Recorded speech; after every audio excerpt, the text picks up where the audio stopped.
बिहार के बेगूसराय में सबसे चर्चित महिला से सामूहिक दुष्कर्म मामले में पुलिस ने फिलहाल 2 आरोपी को अलग अलग जगहों से गिरफ्तार किया। वहीं गिरफ्तार किए गए आरोपी से पूछताछ के बाद शेष 3 और आरोपी की तलाश जारी है। गिरफ्तार किए गए आरोपी ने पीड़ित महिला द्वारा लगाए गए आरोप को स्वीकारा है। वहीं पुलिस ने इस घटना में शामिल पहले आरोपी को पुलिस ने बेगूसराय के दियारा इलाका क्षेत्र से गिरफ्तार किया है। वहीं दूसरे आरोपी को पुलिस ने उत्तर प्रदेश के फरीदाबाद जिले से गिरफ्तार किया है। आपको बताते चले कि इस मामले में एसटीएफ पुलिस की अहम भूमिका सबसे अव्वल रही है। यह कार्रवाई डीआईजी एसपी के द्वारा स्पेशल एसआईटी टीम गठन करने के बाद किया जा रहा है।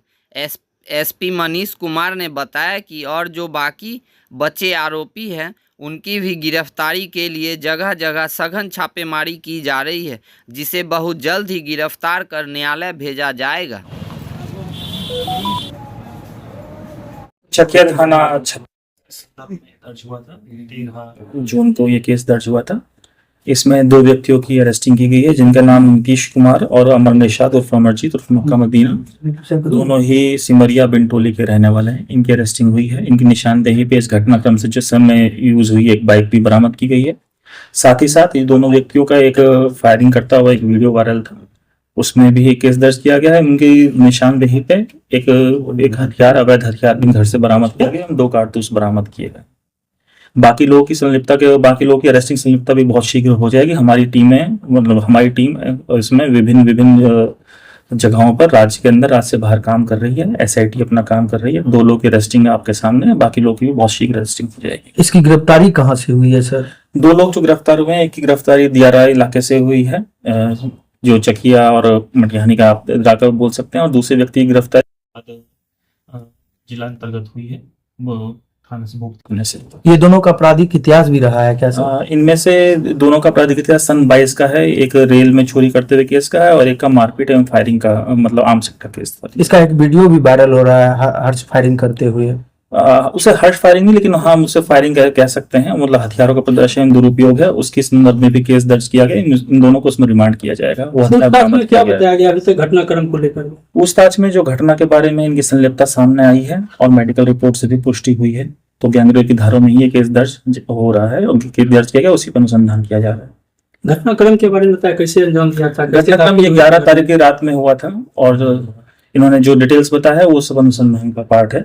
मैं पूरी डिटेल्स आपको नहीं बता सकता उस तरीके से, लेकिन गैंगरेप की बात इसमें आई है और वो सत्य, अभी तक के अनुसंधान से सत्य प्रतीत। नीतीश का क्या भूमिका था सर इसमें? जी, इसमें अलग अलग भूमिका नहीं होती है। जो भी लोग संलिप्त होते हैं सबको उसका बराबर आरोपी दोषी माना जाता है। बताइए, शराब के नशे में थे बदमाश घटना के दिन? जी, अभी तक इन्होंने कन्फेशन बताया गया और सारी चीजों की हम पुष्टि कर रहे हैं। अनुसंधान अभी जारी है। जो प्राथमिक मेडिकल हुआ है वो बातें एक्सेप्ट की है? मेडिकल में वो पुष्टि हुई है और इन लोगों के कन्फेशन पे काम, सेक्सुअल असॉल्ट की पुष्टि मेडिकल से हुई, काम कर रहे हैं। और कितने लोगों की संलिप्तता की बात की इन्होंने? अभी तक हमें 5 लोगों का कंफर्म हो गया है, बाकी बिंदुओं का अनुसंधान चल रहा है। कोई कारण समझ रहे हैं? नीतीश पूछताछ में कुछ बताया किस वजह से घटना? रामू महतो पर पहले भी मामला था। जो पहले मामला है उसमें एक कॉमन व्यक्ति रामू है, उसकी गिरफ्तारी हुई निशेष है। उसके बाद हम आपके इस पर्टिकुलर सवाल का जवाब देंगे। जिस तरीके से महिला के द्वारा लगाया गया था आरोप की, पहले भी इससे पहले जो पहले केस था उसमें आरोप लगाया गया था 2 लोगों पे था, उसको चार्जशीट किया गया है और दोनों केस के बीच में यदि कोई कॉमन सूत्र है तो उस पर भी अनुसंधान किया जा रहा है। पुलिस पर लापरवाही का भी आरोप लग रहा था, उसमें जो तत्कालीन एसएचओ चकिया थे उनपे था कि घटना 11 की रात की है। 12 तारीख को तवज्जो न देते हुए कांड दर्ज करने में जो देरी हुई थी, उस संवेदनहीनता को, उसमें शिथिलता के लिए उनको निलंबित किया गया था। 13 तारीख को गैंगरेप की धाराओं में मामला दर्ज है, उसके बाद भी कोई अधिकारी नहीं थे। आरोप लग रहे हैं। जी नहीं, बड़े पदाधिकारी डायरेक्ट उसमें काम कर रहे थे, टीम काम कर रही थी।